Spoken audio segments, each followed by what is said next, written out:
Hey guys, it's Maria. I haven't been here for a while, so I'm trying to come back in.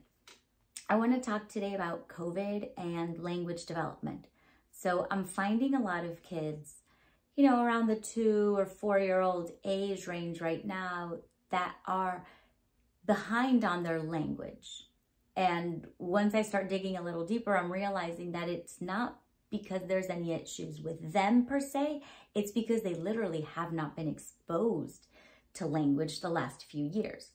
So think about the fact that we're in 2022 right now. COVID started, pretty much 2020, we got shut down completely. So there's kids who were born during that shutdown or the beginning of it. There's kids who were about 1 to 2 years old at that time, and their world has completely stopped. That is all that they have known, is being at home, being with mom and dad, doing things through Zoom. They go out, very briefly, but the world around them is completely different than the world that we grew up in. I took my kids to the pediatrician the other day, and there was no toys, there was no books, there was no magazines in the lobby anymore. So kids don't have the opportunities that they used to have to explore their environment the way they used to.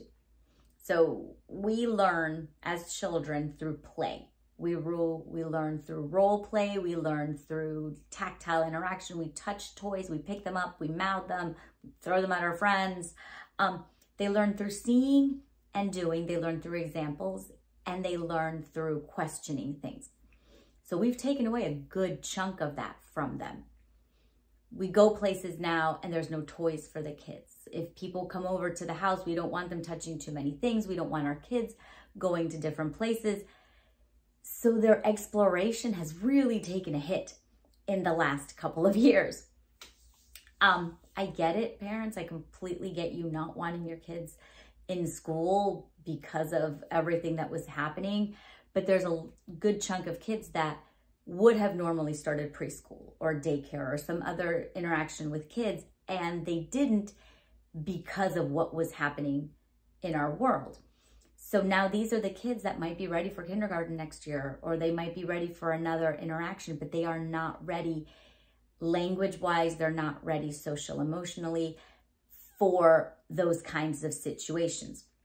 So what I would like to tell parents is it's not necessarily your child, it's their lack of exposure to a normal world the last couple of years.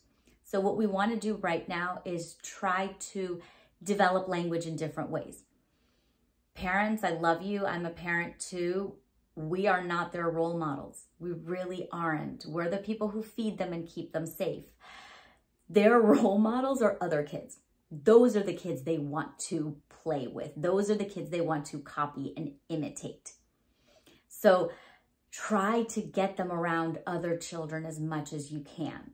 If we are still in a place where the numbers are high and we are scared of any kind of social interactions, then try to find another family that is in the same boat as you. Maybe they have medically fragile kids too, and they don't want to have too much exposure, and you limit yourselves to your 2 families only. And now we want to bring those kids together.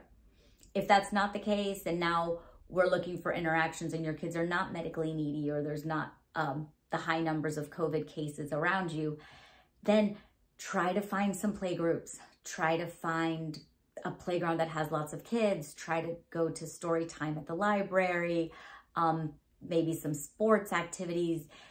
Find your neighbors, cousins, other kids about their age that want to come over and play with them. Set up the play dates. Now's the time to do that. If you're not ready for preschool or kindergarten yet, then that's fine. There should be a Mommy and Me program close by, or a Gymboree or a swim school or something where they can just be around other kids. What you want to do at this point in time is encourage play skills and encourage socialization, because most of language development actually comes from those settings. We can do speech therapy all day long with the kids, but what they learn with me in a session, if it's not carried out in other situations, is kind of pointless. So as parents, do what you can to teach them all the things, but then also try to get them around other children as much as you can within structured settings and within play type settings.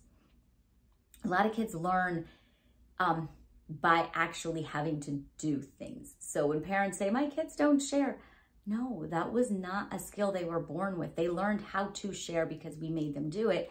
Because every time they went to play with their friend said, no, mine. That's language right there. That's exposure to language. It's exposure to play. It's how we learn. It's how we interact with other people. So I hope that was informative. I hope it let you know a little bit about what's happening right now within language development and what we can do to try to better that as much as possible. All right, guys, like always, please let me know if you have any questions. Please let me know if you have any comments. That's how I learn and I grow, and that's how I am able to make other videos for other people. Thank you and have a great day. Bye.